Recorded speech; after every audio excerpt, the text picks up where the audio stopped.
And before I do anything, I want to brag that I'm honored to be the one chairing a presentation of my former mentor, my former student, and now a colleague, a mentor, a co-author, a friend, so many things in Ammon. So you can see how happy I am. Our online audience, you are most welcome. We are going to start.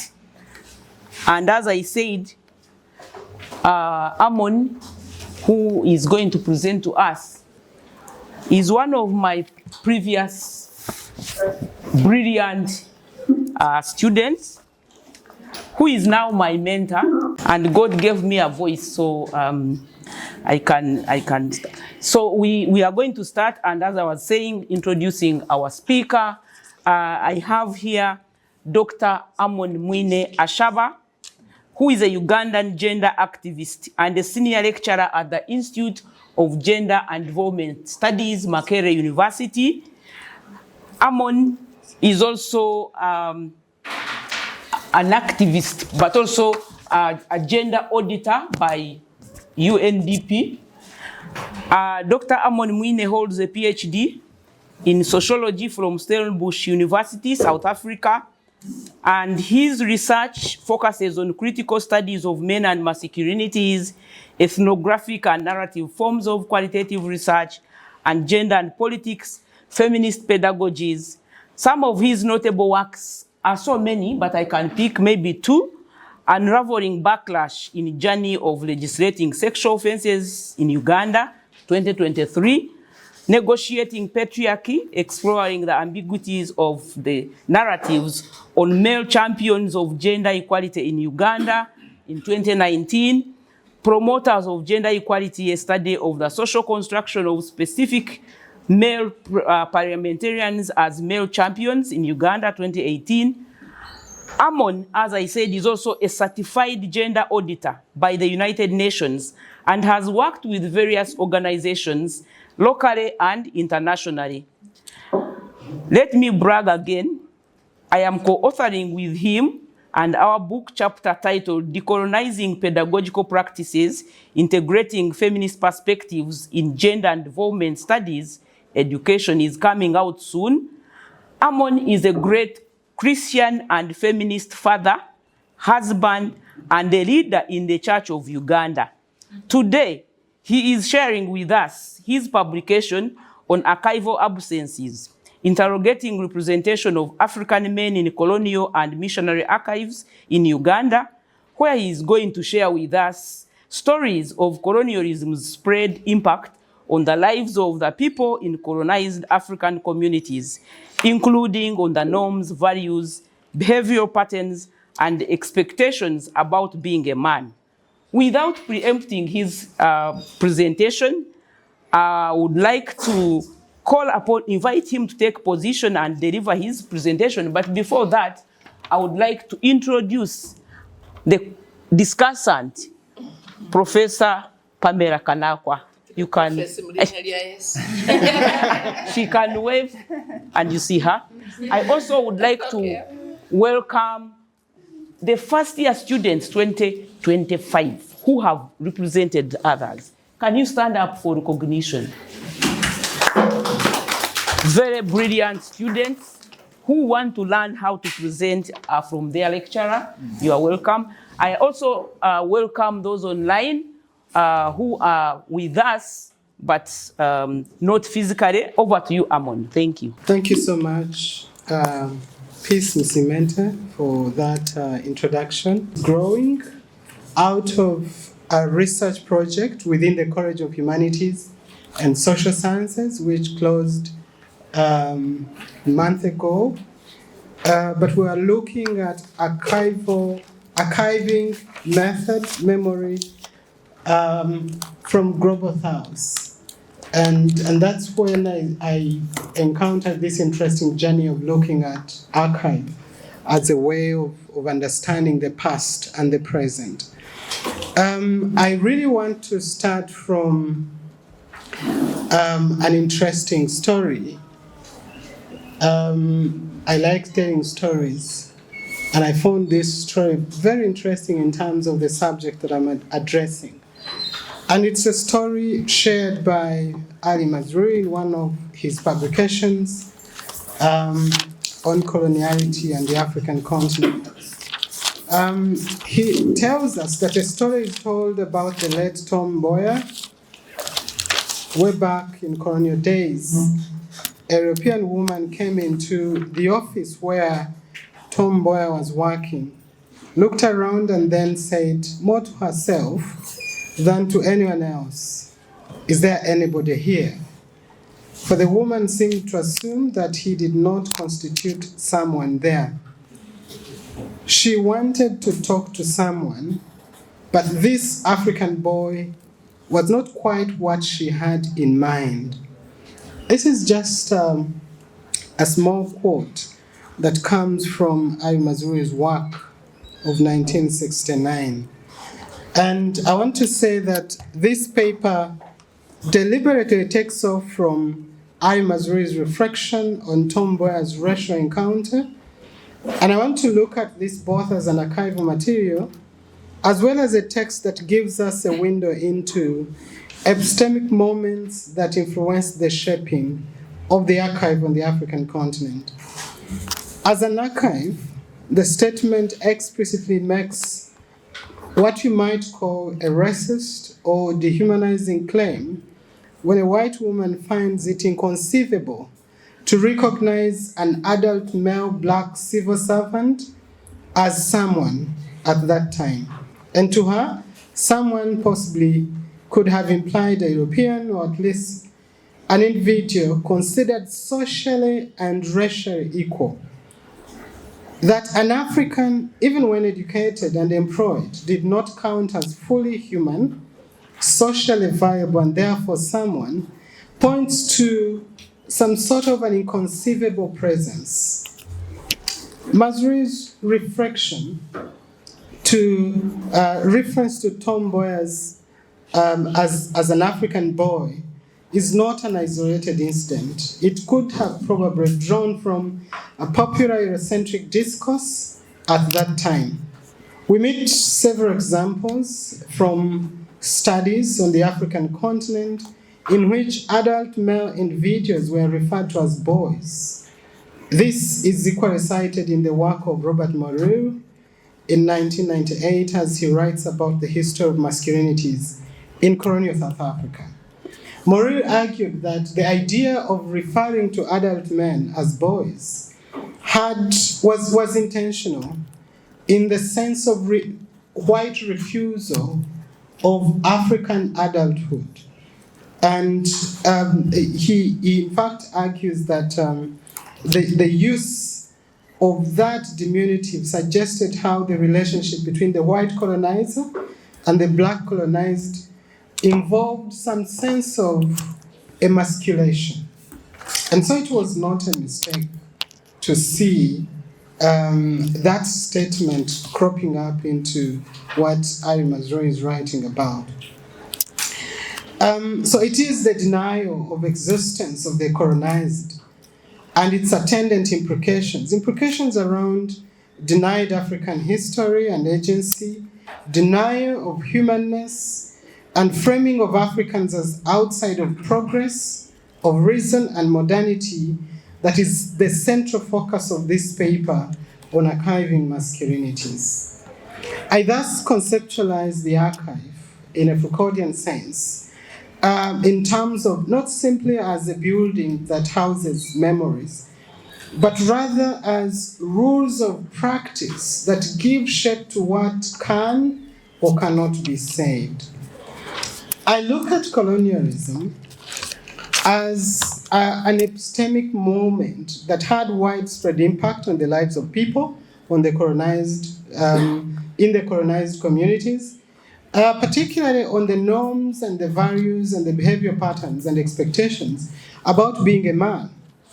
And I want to note that while these experiences of the colonized people can be traced in part through the colonial and missionary archives, these repositories were always produced selectively in ways that at times left out what existed and privileged what represented the colonial master. It is argued, for instance, that the hierarchy or the hierarchical distinction between the human and the non-human that dominated the colonial discourse consequently had an impact on what was conceivable and what was not conceivable within the colonies. And I want to look at that as a marker of making certain experiences, especially from the colonized communities, as unarchivable. I want to also draw from an interesting scholarship that a majority of us might be aware of, and that is sort of putting a scholarship around, or by Michel Foucault, in conversation with critical studies of men and masculinities, as well as feminist decolonial thinking, in a way of understanding what was possible to be archived. I work with the concept of subjugated knowledge, a concept of genealogical approach to knowledge, and the struggles that involved. I look at the hierarchy in knowledge, but also look at the possibilities of rethinking constrained forms of knowledge. But I also look at critical studies of masculinities as an interesting body of theoretical knowledge that enables us to look at how masculinities are constructed and reproduced in varying contexts as identities that vary and change from time to time, but also across cultures. And I also wanted to see how does that kind of conceptualization inform the kind of archiving that we find in the colonial and missionary archives that I work with. This paper is particularly interested in highlighting archival absences, or what archival studies have conceptualized as absent presences, or what also Irene Hilden terms present absence. And all these conceptions look at a characteristic feature of colonial archive and the production of history and cultural memory determined by mechanisms of inclusion and exclusion.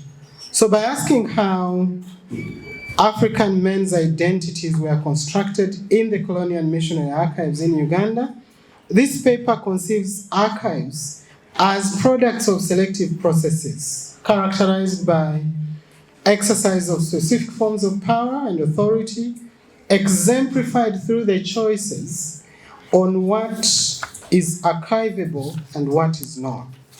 So I reflect on a wide array of literature on archival absences aimed at assessing ways in which the colonial and missionary archives were produced, but I also wanted to appreciate what gets archived and what gets excluded and why.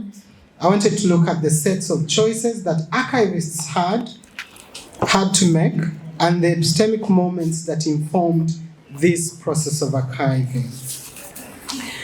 And of course, in terms of theory, I have highlighted in the conversation, in the background, Foucauldian in conversation with African theorization around decolonization, decolonial studies, but I've also hinted on an interesting theoretical frame of critical studies of men and masculinities that enable us to understand how masculinities are constructed and how fluid they are and complex, and how they are performed in everyday life.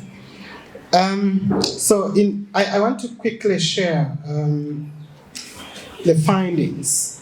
And I want to note that my takeoff point is the acknowledgement that African masculinities in their diversity fell victim of the unitary body of imperial ways of knowledge, which would filter, hierarchies, and order masculinities in the name of the true masculinities and what was conceived as nobilities led to silencing of multiple forms of masculinities, as we shall see. And so in the findings, I highlight a few issues. I look at the nature of the archive to give us the context. I look at the essentialisms around the construction and representation of the colonized men and women. I look at the disruption of traditional norms of power, in which I trace themes around infantilizing of African men.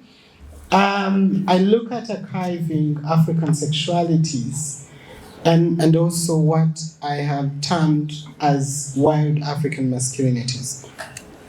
So in terms of the nature of the archive, this is what I wanted to share, just to give the audience a context. I talked about working with Uganda and Uganda notes and Uganda Journal as fabrications that formed part of the early writings of missionaries and colonial administrators.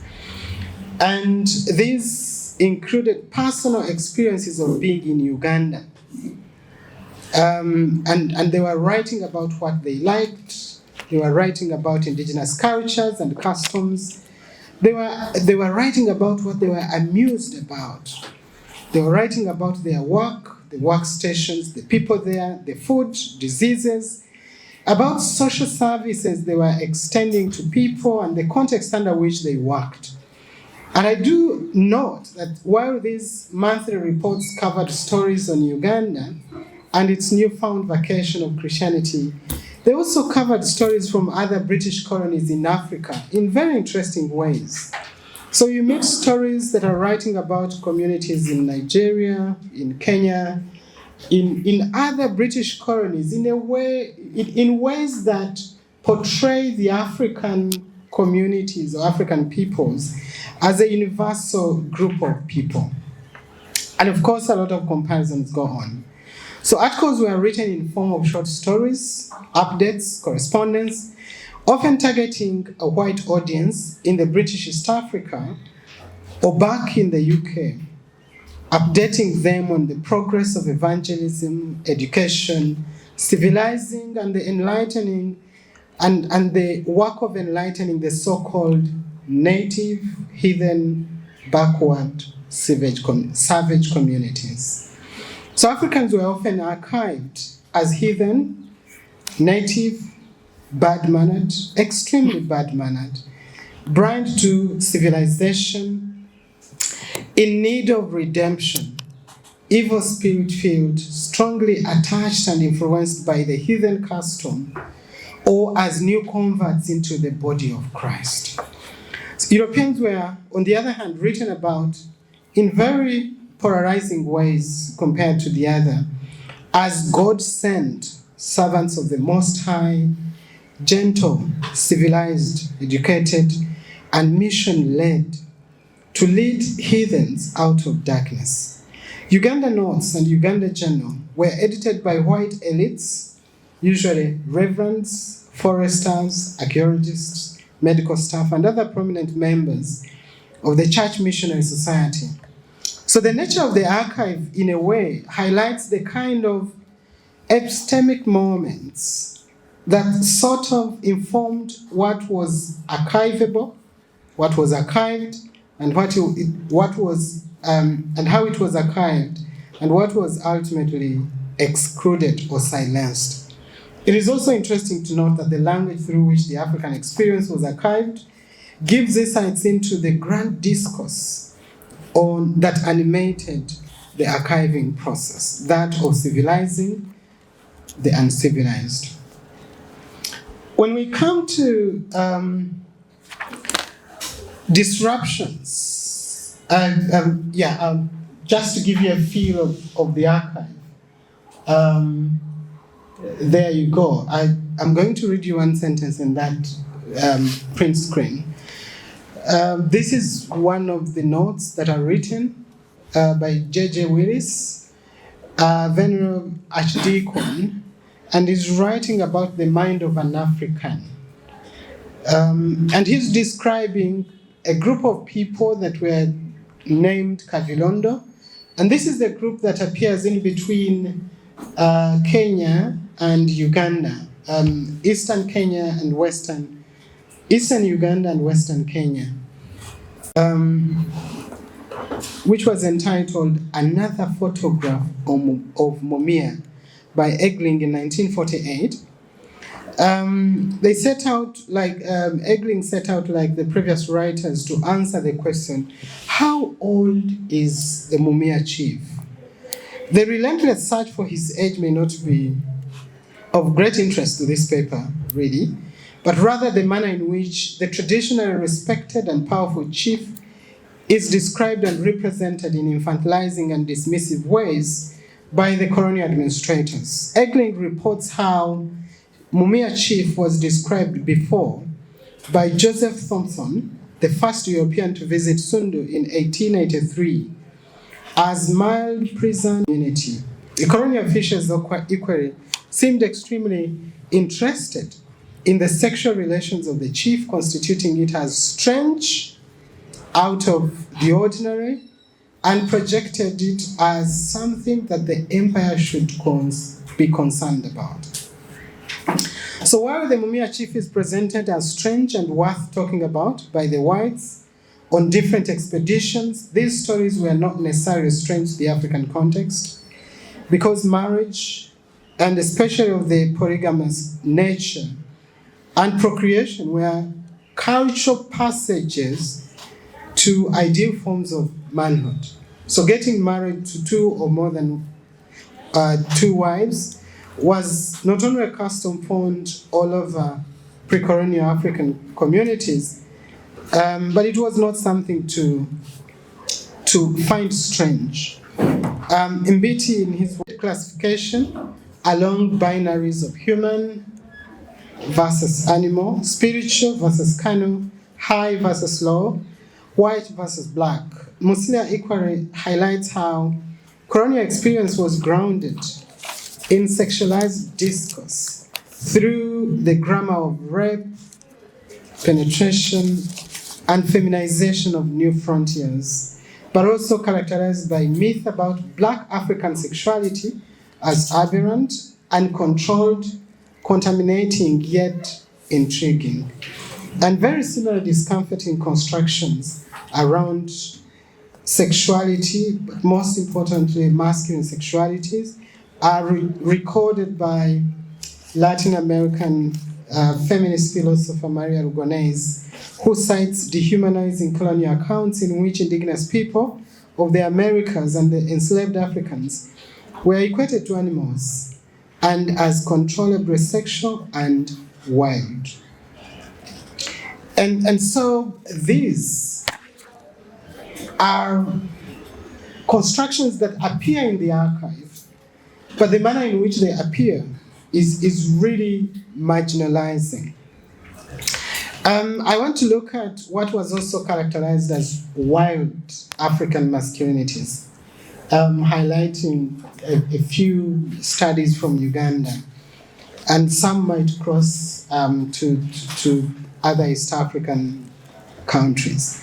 In 1904, Reverend J.B. Purvis writes a lengthy report describing missionary work in eastern Uganda in an article he calls Masaba and its People. And in here, Purvis describes communities inhabiting the foothills of Mount Elgon, characterizing them as primitive Bantu people, mentioned by Johnston in his work on Uganda as perhaps the wildest people to be found anywhere within the limits of Ugandan protectorate. He noted that they were wilder even than the Congo dwarfs. They are known among themselves as Bamasaba or Bagisu, and when defining themselves as a race from others, they use the name Basoa, that is, the circumcised. The article describes men in ridiculous ways as excessively aggressive, warlike, with fiery temper, and that a wrong word between the father and the son can actually lead to instant death. There's a lot of progressive forms of behavior that get marginalized and pushed on the side. Identities around male bonding and collective identities that emerge from men that circumcise in the same season. All these are not seen as worth archiving.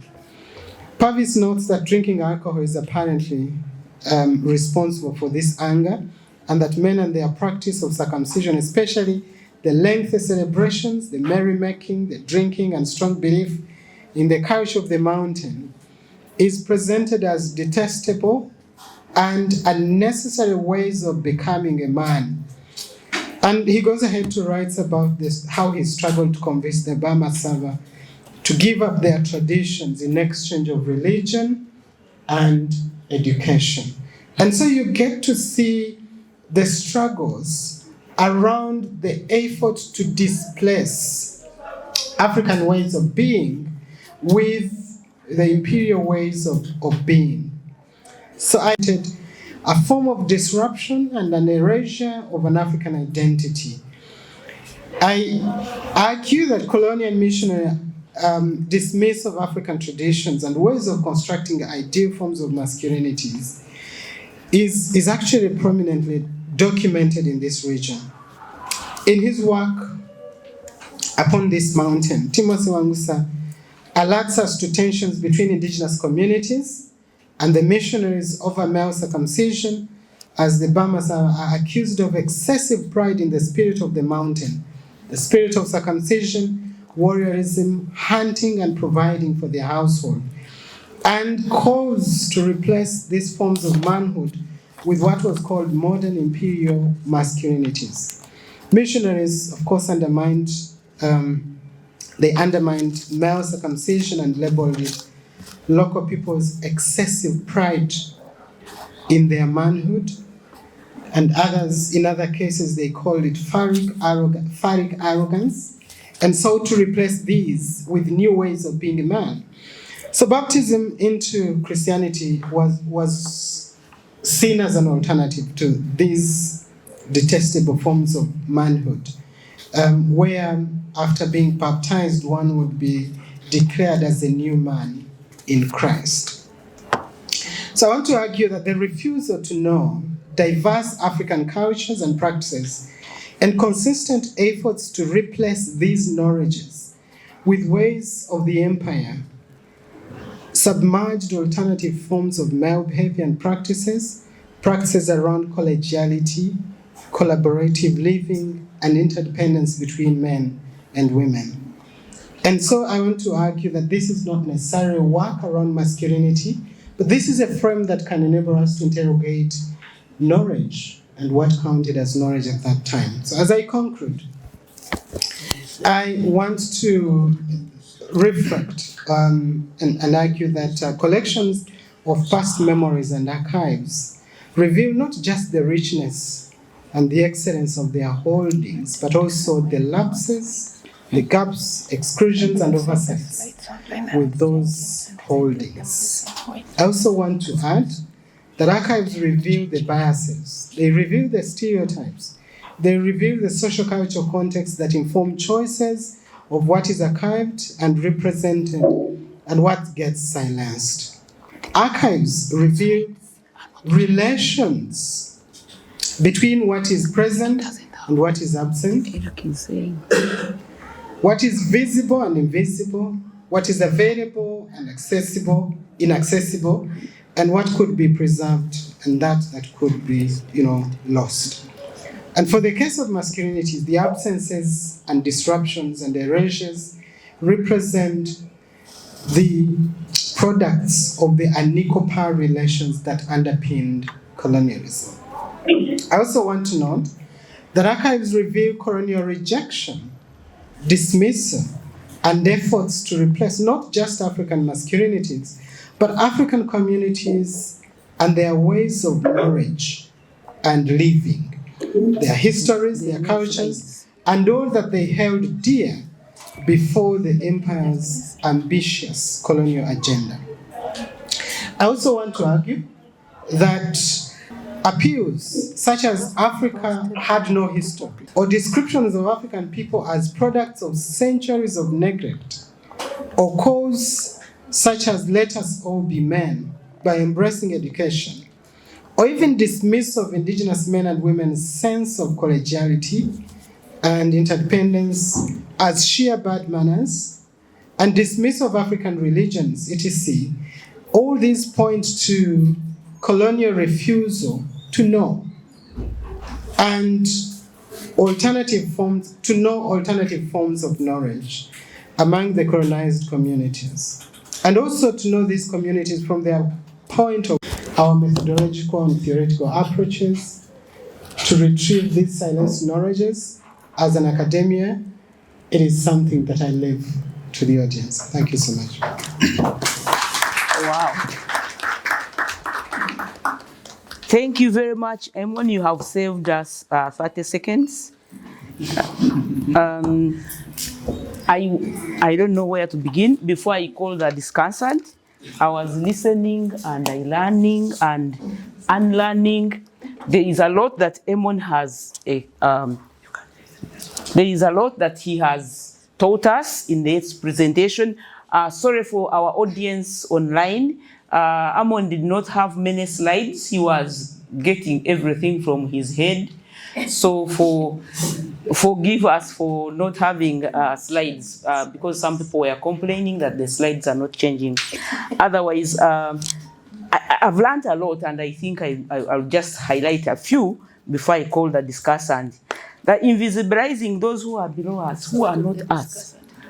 Just to invisibilizing, I think it has really captured my attention, and I think as we listen to the discussant, we are going to learn more, and when we are discussing and giving feedback, it will help us to ask ourselves every time we are reading and believing what is documented, because I have felt there is a lot that could have been lost about masculinities. So I would like to invite our discussant, Professor Pamela Kana. So I thought, okay, but who says no to Amon? So I decided that I'll find somebody else to stand in for me and come and be part of this discussion. So it's a great honor for me to be talking to your paper, and of course listening to you speak. So I want to state up front, for those who don't know me, that I'm a historian. So I'm a historian in my work. I've done work on masculinities, but perhaps not as deep as Emon does in his field. So if I ask questions that don't make sense, it will be because of where I'm coming from. But yes, this is a very fascinating paper that really invites us as scholars in the humanities. Emon is adding voice to here, is just telling us that we have to pay close attention to what is said, but also what is not said. So it's not enough for us as scholars to say, but the archives did not say anything about this. What does it mean when the archives don't say anything about a particular aspect that you might be interested in? And he is also inviting us to pay very close attention to the context. So the context within which the archive is created. But even more importantly, we need to pay attention to the power relations within the archives. So it's not an innocent space. There is someone that decides what is written, what is preserved. If you're the editor of a newspaper, you might determine what gets published in that newspaper or what might not get published. And of course, listening to him speak, you can all see that he's very grounded in the relevant scholarship in the field. And in fact, sometimes I felt maybe it was a question of, okay, so there's so much of this, And I would want you to get a little bit deeper into some things. And then, of course, yes, Emmoni's writing is very accessible, so you don't have to struggle to untangle the sentences and the paragraphs. And as he did mention clearly, okay, he does a lot of things, but I think two outstanding things is that he sets out to examine how African men were constituted in the colonial and missionary archives. And for me, I underlined colonial and missionary archives for reasons that I'll come back to later. But also inviting us to reflect on lessons that we can draw from what was archived and what was not archived, or the silences within the archives. His work is situated between scholarship on masculinities. I don't know how many times he said that word during the presentation, so I'm not going to repeat, but he frames, he uses Robert Morrell's work to frame his work as regard to masculinities. And so you have masculinities, but also you have scholarship on hierarchies of knowledge, and particularly he draws on recording in progress. Okay, and so I thought that, yeah, his choice of the big guns that he uses to frame the paper. I think there was just an interruption, maybe. Okay, sorry. And yes, so he uses Morrell's work to frame the paper very well. Although at some point I felt that Emmon, you know this work very well, but some of your readers might not know.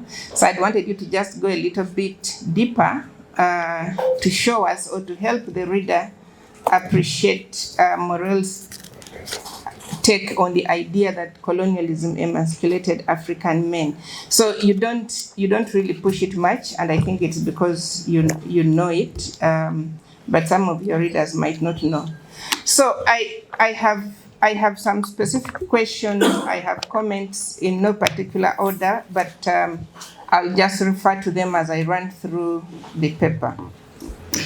So you tell us in a way what colonialism, okay, so that the Europeans or the missionaries and even colonial authorities considered African men as boys or as young men from the narratives that you share within the paper. And so that comes out clearly. But what did not come out clearly for me was the African expectation of being a man. So what was the African expectation of being a man, and how does then the European idea of manhood depart from the African conception of manhood? In fact, I don't think I should be talking about African conception, because you give us examples from different parts of East Africa. And certainly the idea of manhood in Bugisu, for example, would be very different from the Sundu or from the other groups that you refer to. And of course, what you do not explicitly tell us, but which is implied in the work anyway, is that colonialism itself was a masculine construct, and so it tended to emphasize the power dynamics by sort of hyping, the Western ideal masculinity as the real thing, and contrasting that with the African or the colonized or the indigenous men, as in your own words, they're inferior, sometimes they are feminized, and then infantilicized. So I thought that also just giving a little bit of that context would help, again, the reader understand why these missionaries and and colonial officials regarded Africans in the way they did. I wanted to comment something about the literature review, but I know that it is a work in progress, and I'm sure that the paper that you shared with me might have been a little bit shorter than what you eventually presented here. But I just found that the literature review section was very brief. And at one point, I wondered whether you actually needed to have a literature review section, considering that your engagement with the scholarship is integrated in the paper and it sort of runs through. So when you choose to have a section on a literature review, then it makes it seem very, very sketchy.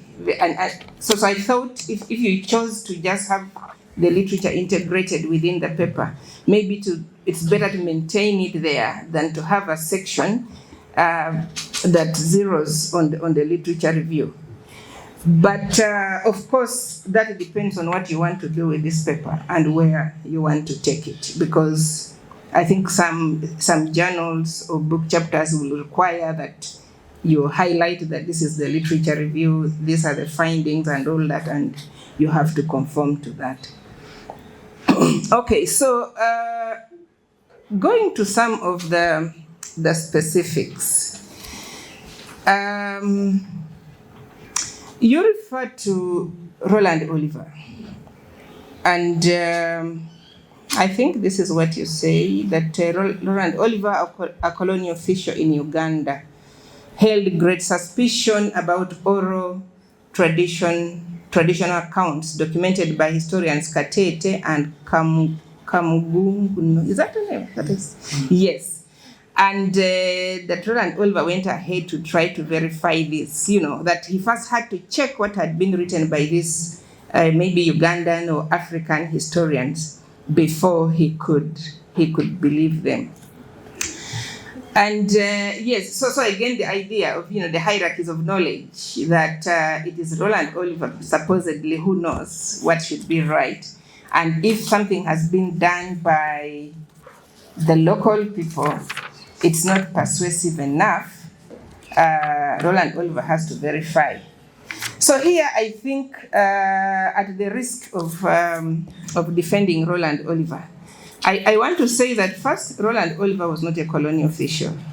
He was a historian who came to Uganda 1949, 1950, and he was here for some years. And the context of his submission regarding the work of Katete and the other name that I cannot pronounce was actually more about making a case for oral tradition as a source of history. Actually, oral tradition as a source and method of producing historical knowledge. And he was doing this at the context when it was, at least within the Western world, it was presumed that Africa didn't have history and that it was not possible to even write African history because there were no written sources. And so for them, in their world, in the West, the idea was that if you were to write history, you had to base on written documents. So the written documents in the archives would be the only reliable sources of writing history. But what Roland Oliver was doing then, the sort of case that he was making at that point was to say that, look, you can actually write African history by relying on oral sources, by using oral traditions. And so I want to imagine that by the time of course, there's the aspect of double checking what the Africans say about their oral tradition. But he, I think, was actually doing this to demonstrate, like in the case of so-and-so, they've collected this out in the paper. You used the Missionary and Colonial archives. And at least you're specific enough that you draw on, Uganda Notes, I'm sure, Uganda Notes, Uganda Journal, but also you refer to Uganda Notes. I think that I beg to be corrected. So there was Mengo Notes, which was established in 1900 by the Church Missionary Society. It was really a newsletter or newspaper of the Ugandan, of the Church Missionary Society.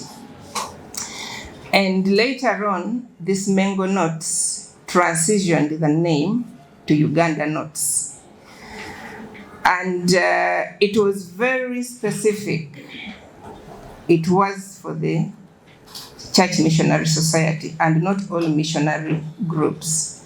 So I think when you say that you're drawing on the missionary archives, and you also tell us specifically that it is, I'm not sure that at one point it was called Uganda, maybe, but I think the official name was Mengo Notes that later transitioned to Uganda.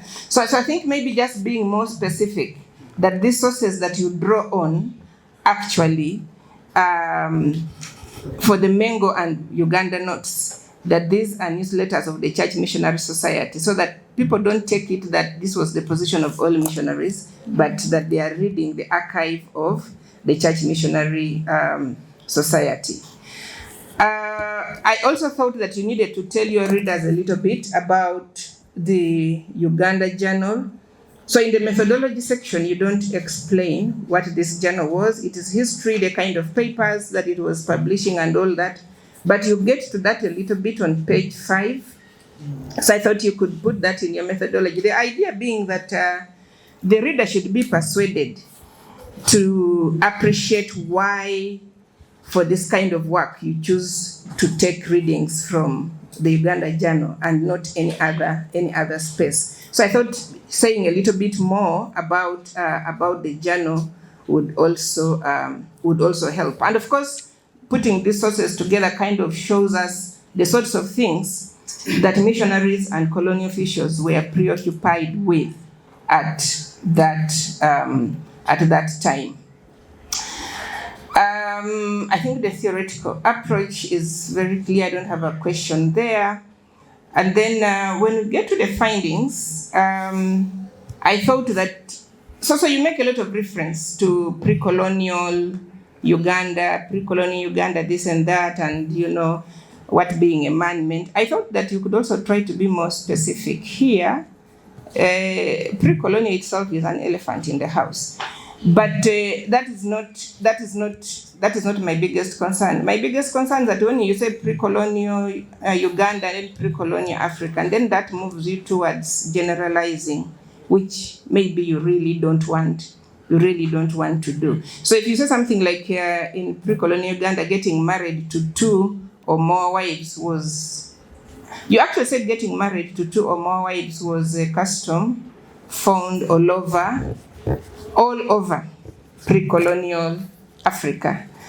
I don't know, maybe not. I don't know whether it was found all over. So I don't think there's a point in you going to all over Africa when your sources are very specific and you can work within those particular sources.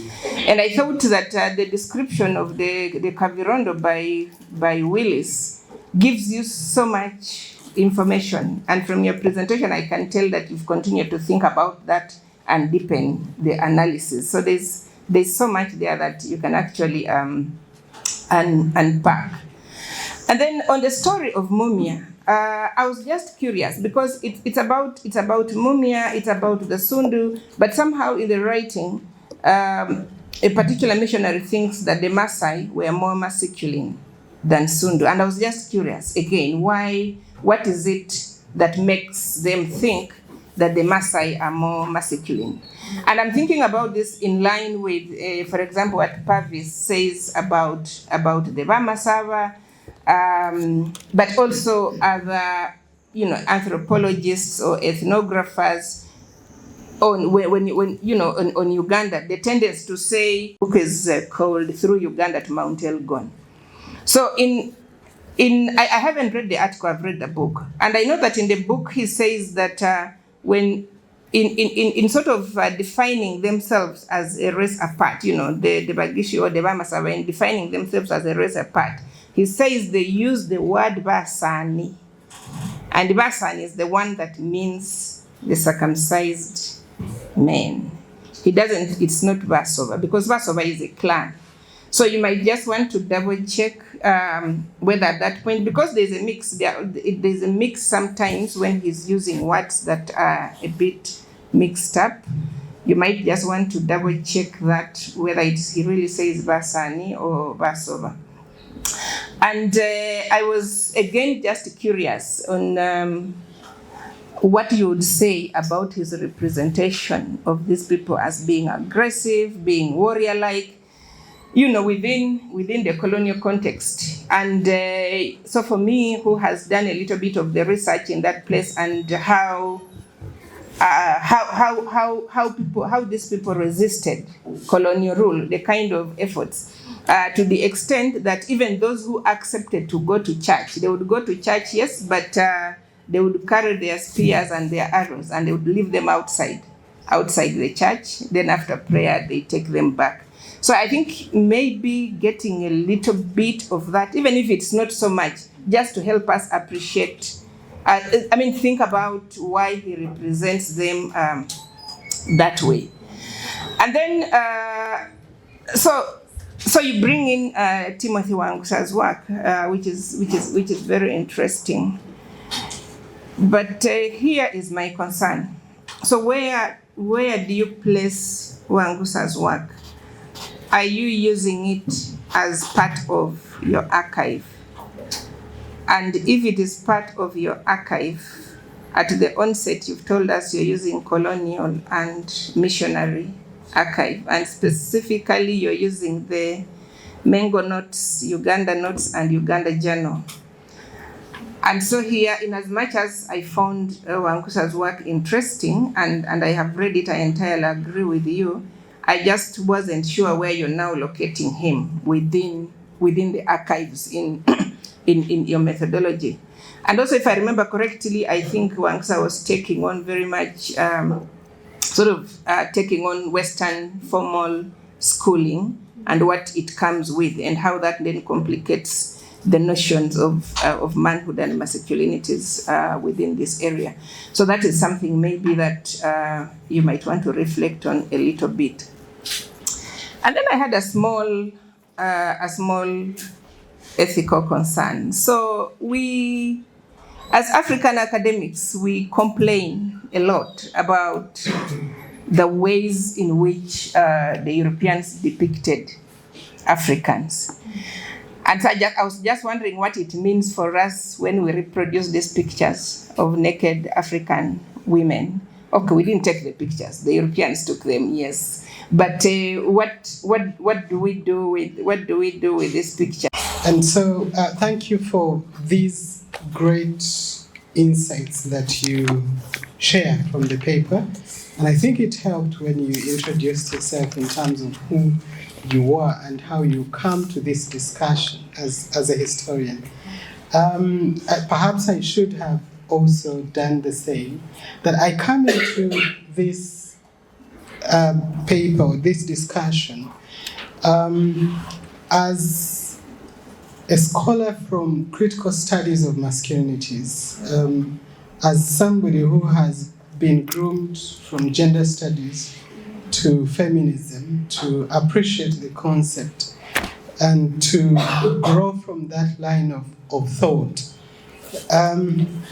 And only veered into this historical field of knowledge, on this journey of knowledge. And so I do pick lots of these lessons that you share, the need to pay attention, even when I've started, to pay more attention to context and to corroborate stories within different historical sources. And I do appreciate these. Much of this is going to inform the way the paper evolves. So I'm going to pick a few things, and I know that the question you raise are for many of us as scholars in the room. Please feel free, if you feel that some of the questions are for you, put up your hand and respond to them. you ask how you reflect on the need to look at how the Europeans' idea of being a man departed from the African idea of masculinities. And as you said that, I could see where the emphasis needs to go. For example, when you're looking at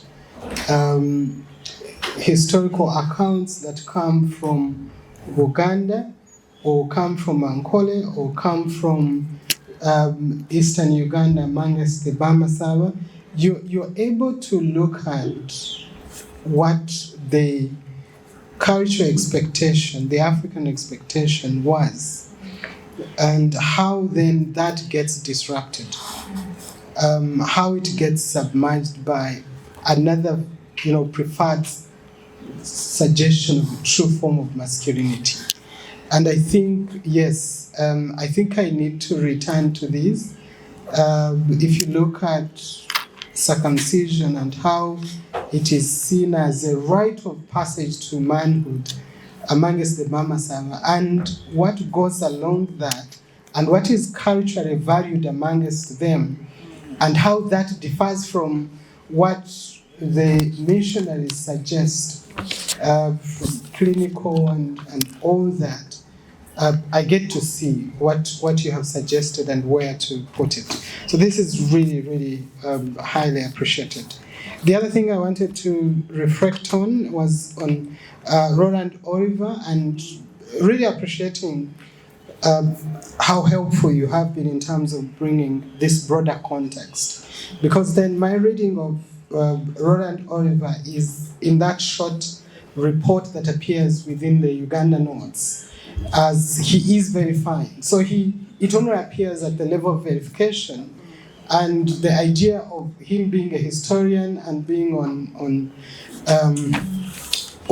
the call for looking at oral history as a form of knowledge that needs to be understood and privileged as such is something that doesn't appear in that form of archive. So it now enables us to see how much of this archive needs to be read in context of other forms of knowledge, historical knowledge, that complete the context. And that, again, is something that I have picked. I'm going to check for clarity around Uganda notes, Buganda notes, and Mengo notes. Because the pieces I found, the dusted, falling apart pieces in Africana, we're looking at Uganda notes and Uganda notes. And indeed you could tell that there was a shift from one to the other. So I think it's again to collaborate and be sure in this sequence of production of knowledge, what comes first and what evolves from the other. And also to put into context to say that actually these were produced specifically by the Church Missionary Society. So most of these are, areas of clarity that need to be honed in for the paper to be both speak to experiences of interrogating masculinities, but to be alive to historical approach. It needs to, to speak meaningfully. Review the existing knowledge in its fullness. And I think that pursuit might lead to forgetting the consequences of this. So the inadvertent effect is that you're ending up recasting what you're trying to question, the injustices that you are trying to question. So it's a question that I want to flip over to scholars in the room. How do we methodologically engage with whether it is historical accounts of this nature, whether it is knowledge in photographs of this nature, or people's stories that bear descriptive information that might be constituted as forms of injustice? How do we engage with that? One, to remain with the text, material text to work with, without necessarily reproducing the injustice itself. It is something I can see Peace Chigua on the call, and she is my mentor in another platform. So I'm going to flip that to you, Peace. How should we engage with this? How do we work with pictures or historical accounts or narrative accounts whose content might embody, experiences that you might look at as, reflections of injustices? How do you work with them without reproducing that same injustice? Peace is there. I've got her also. Yeah. But you see, the journal article comes up much early, that is 1904, and the book comes out later in 1909.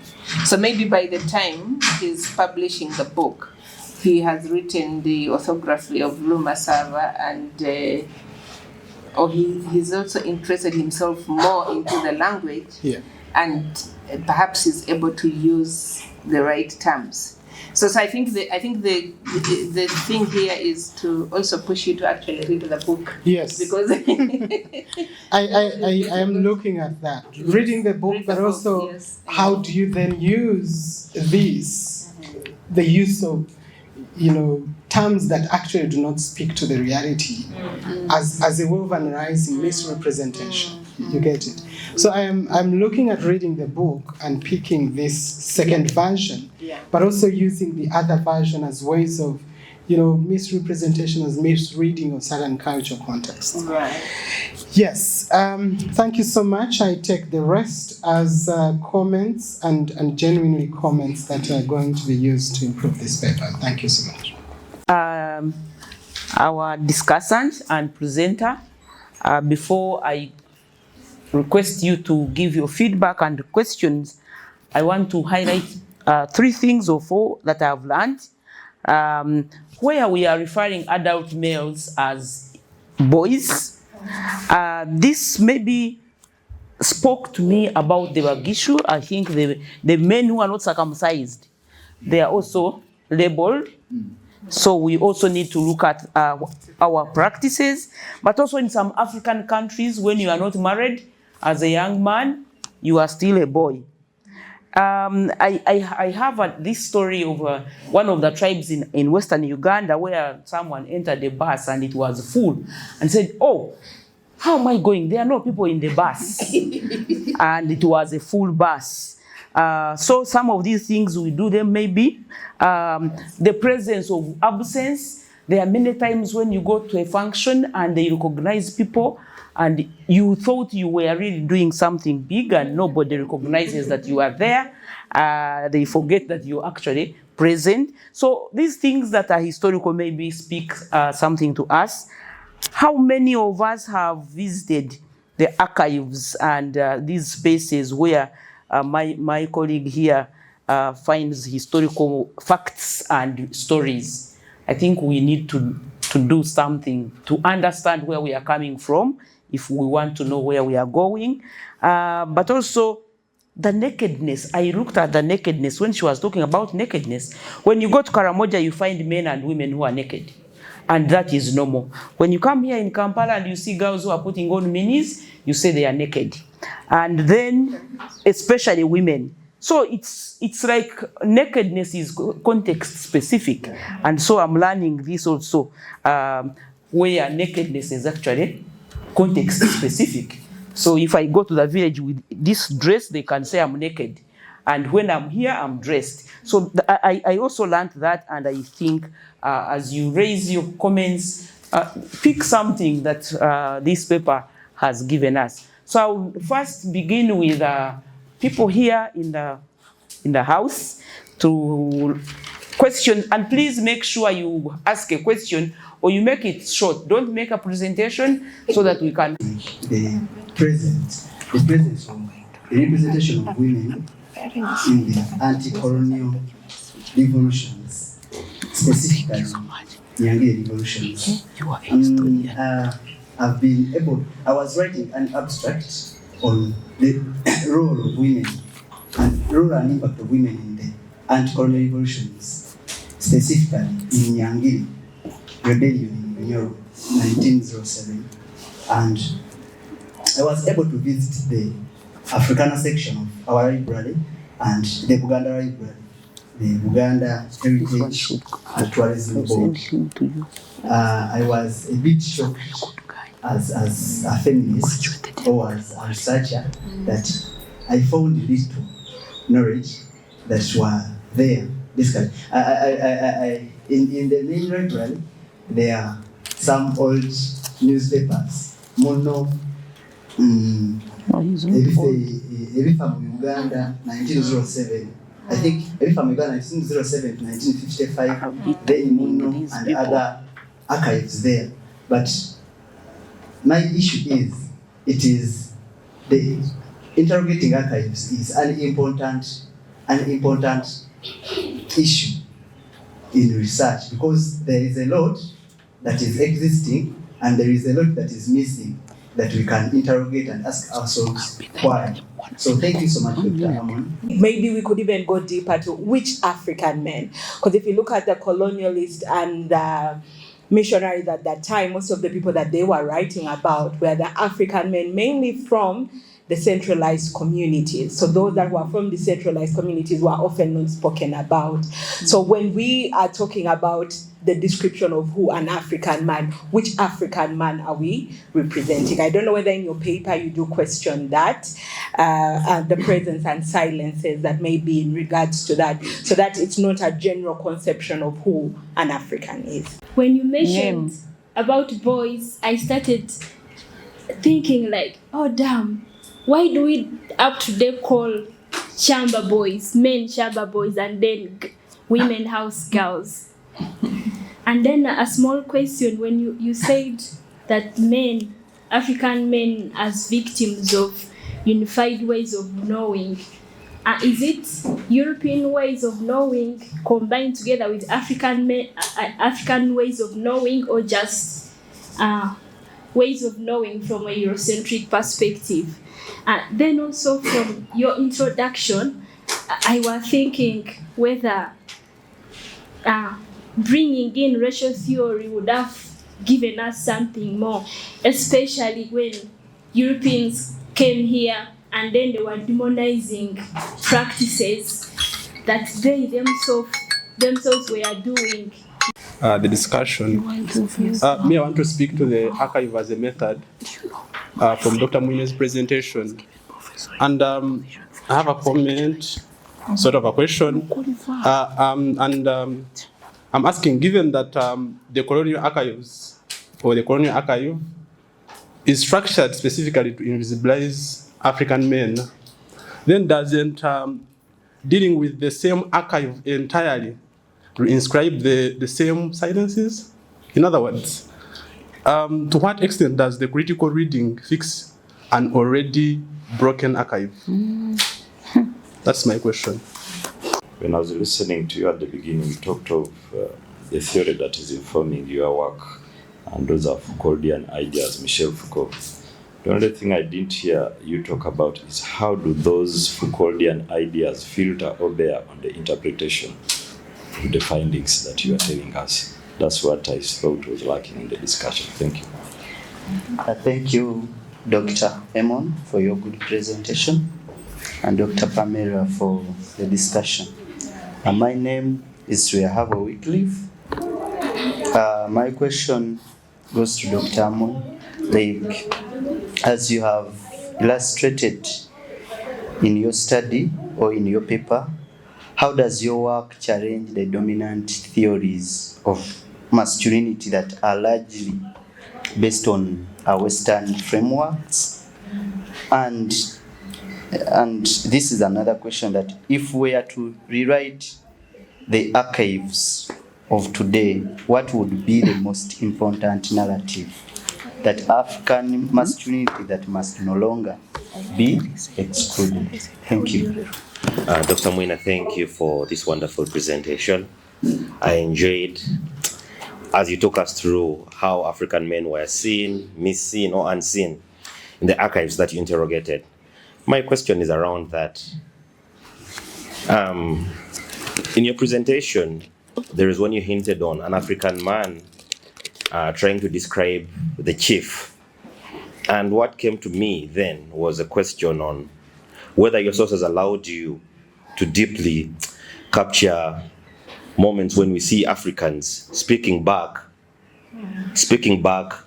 within the archives, were there letters or any kind of conversation testimonies of Africans speaking back to these kind of subjugations? Away from that, were you able to identify any moments where African masculinities were self-articulated rather than externally imposed? Professor Musmenta has hinted on the Bagishu themselves kind of classifying men and boys with that kind of circumcision notion. But here in the paper, in the presentation, I didn't read the paper, but in the presentation I see that you are largely focusing on the silences by the Europeans, but also Africans also self-articulate this kind of masculinities. Lastly, as a historian who largely relies on archives, I got a little bit worried somehow, somewhere. And the question around this, or the point of contention of my worry was, if the archives are structurally exclusionary, are we in danger of relying on them to reconstruct African masculinities? Or at what point then do we move beyond the archives and seek other sources to understand African masculinities and reconstruct African masculinities? Thank you so much for the wonderful presentation. Why continue? My name is Samantha, and I have 2 questions, but the first I'll ask Dr. Amon is, in your paper, how do we distinguish between absence and selective representation in the archives? Because could some of the forms you've mentioned of African masculinities be present today but simply not recognized? If you take an example of the Batwa in Uganda as an indigenous tribe, some of those practices mentioned in your archives are still being practiced by this tribe. Which brings me to my second question that he earlier mentioned, of how do we avoid over-interpreting silence when using archival absence as evidence? Is it silence or selective representation? Because we see some of the African forms of masculinities being portrayed as, laborers, bad-mannered native people. So how do we avoid over-interpreting silence when using archival absence as evidence? Thank you. Yes. Okay. Thank you so much, colleagues, for this round of questions.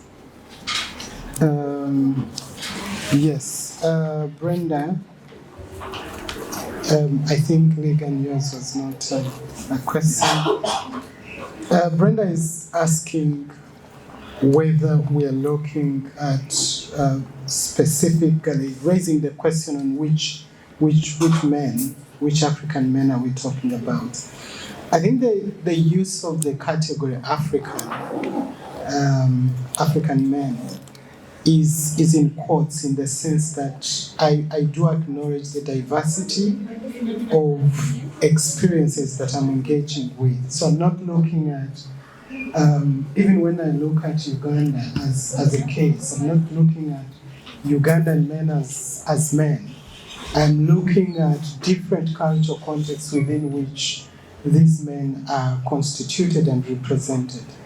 And these differences manifest in terms of, for example, how you look at the archive capturing experiences of men within eastern Uganda, amongst the Bama-Sava, and what particularly makes a man within that context. So there are those variations, and I do acknowledge, and good enough, the theory that I work with acknowledges those variations, cultural and historical variations. And I think what we need to do is to be sure that we are not universalizing in the process of constructing the argument across the paper. Reflections on the Shamba Boys, Salama. I think this could be, if we interrogated it closely, this could be a continuation of the colonial relations that we are talking about, especially when I make reference to Robert Murray's work of Boys and Men, which is largely reflecting on South African experience and how young men and adult men on the farms were, labeled as such, and the implications that it carried. And it is something that has been continuously used without necessarily, asking ourselves, what exactly are we doing by using these categories? What implications do they have on the people that we refer to as boys? At some point, I draw on the work of a certain literary work from I remember it in Kenya, where adult Kikuyu men working on a white farm by middle-class white women are referred to as, boys, my boys. Of course, there was that bit of these are people who are working for pay, they're being paid and etc. But at the same time, there are power relations that are involved into, and a sense of refusal to acknowledge progress and adulthood and that kind of thing. So it could be a category that we need to rethink and destabilize a little bit and know its history and know the implication that it carries. And of course, I didn't use racial theory, but I reflect on race as a category and how it is used. For example, when I reflect as I conclude on the labels and the categories. And I want to particularly refer to Makerere University, the very first motto of Makerere University, let's all be men. I've reflected on that in other papers. And for me, the outright thing that people rush to is to look at how an education institution that started exclusively for men in 1922 and goes on for a number of years until 1945 with the motto, let's all be men. Yes, it can be read as sexism, but again, we're looking at who is saying this statement and to who.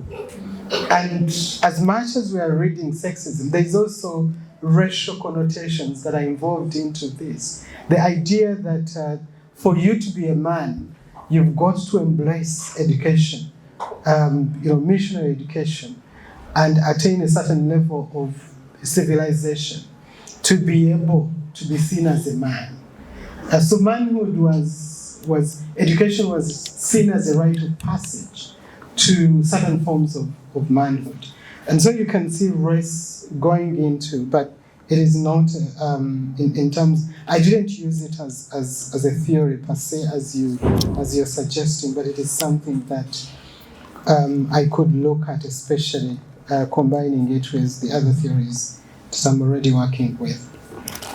Aklam, and at some point, Rasa, you're asking about working with the Colonial Archive to deconstruct. Are we doing any better? Are we not reproducing?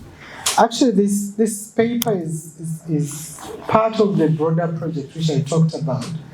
And the broader work that I was doing was looking at colonial and community archives. And I was looking at archives that are produced by people in their communities and how these constituted and represented men and masculinities. And in the paper that comes first, I was actually comparing the two archives and looking at how does this construct masculine identities, how does the colonial construct, and what do we see in between these two constructions, and where does the hope for reclaiming what was lost lie.